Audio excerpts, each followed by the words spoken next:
ہمیں حکم دیا گیا وَلِتُكْمِلُوا الْعِدَّةَ وَلِتُكَبِّرُوا اللَّهَ عَلَى مَا هَدَاكُمْ، گنتی کے دن پورے کرو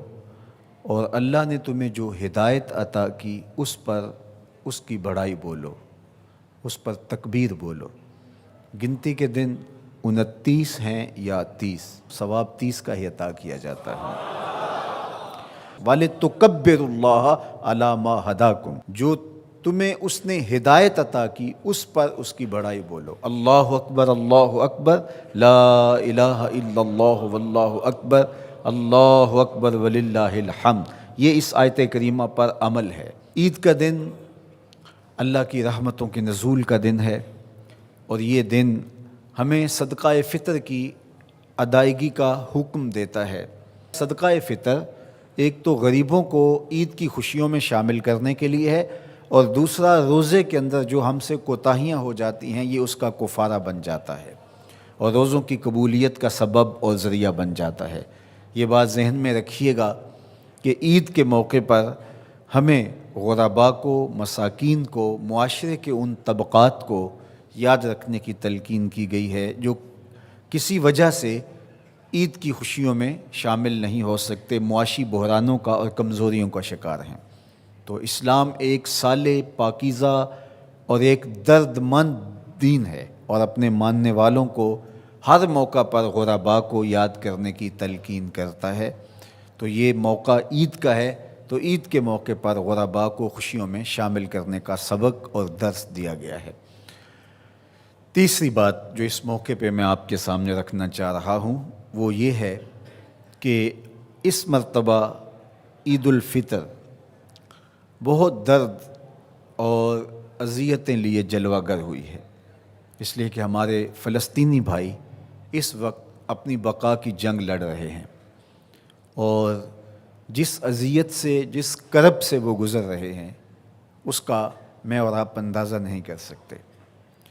وہ بیچارے تنے تنہا جو اپنی زمینوں سے بے دخل کیے گئے، اور آج مسجد اقصیٰ میں ان کو داخل نہیں ہونے دیا جاتا، اور اگر وہ مخصوص راتوں میں اور جمعات کے اجتماع میں وہاں پہنچتے ہیں تو ان پر گولیاں برسائی جاتی ہیں۔ یہ بات ذہن میں رکھیے گا کہ القدس ہماری غیرت کا نشان ہے، القدس ہماری عزت کا نشان ہے۔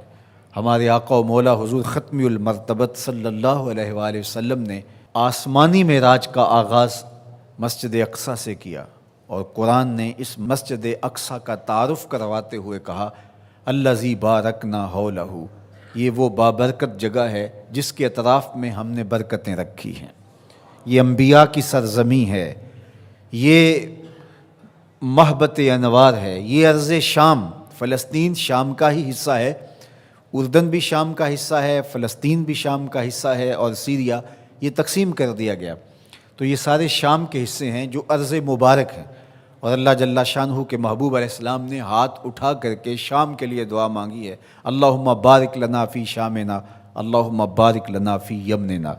تو شام کی سرزمین اور بیت المقدس مسلمانوں کے لیے عزت کا مقام ہے، اور تیسری مقدس ترین جگہ ہمارے لیے مسجد اقصیٰ ہے۔ تو بیت المقدس پر آج یہودیوں کا قابض ہو جانا، اور پھر مزاحمت کرنے والے، اپنے حق مانگنے والے مسلمانوں کو یوں گولیوں سے بھون ڈالنا اور یوں اذیتوں میں مبتلا کرنا، اور پھر کوئی توانا آواز ان کے لیے بلند نہ ہونا، یہ دردناک صورتحال ہے۔ شاید آج انہوں نے فیصلہ کر لیا ہے کہ جیسے بھی ہو ہم اپنا حق لے کے رہیں گے۔ آج وہاں عید کے دن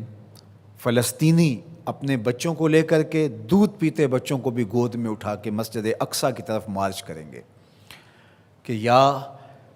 مسجد اقصیٰ ملے گی یا پھر اپنی زندگی سے ہاتھ دھو بیٹھیں گے۔ تو یہ فیصلہ کن مارچ ہونے جا رہا ہے۔ پورے عالم اسلام میں اضطراب ہے، ہم بے بس اور مجبور لوگ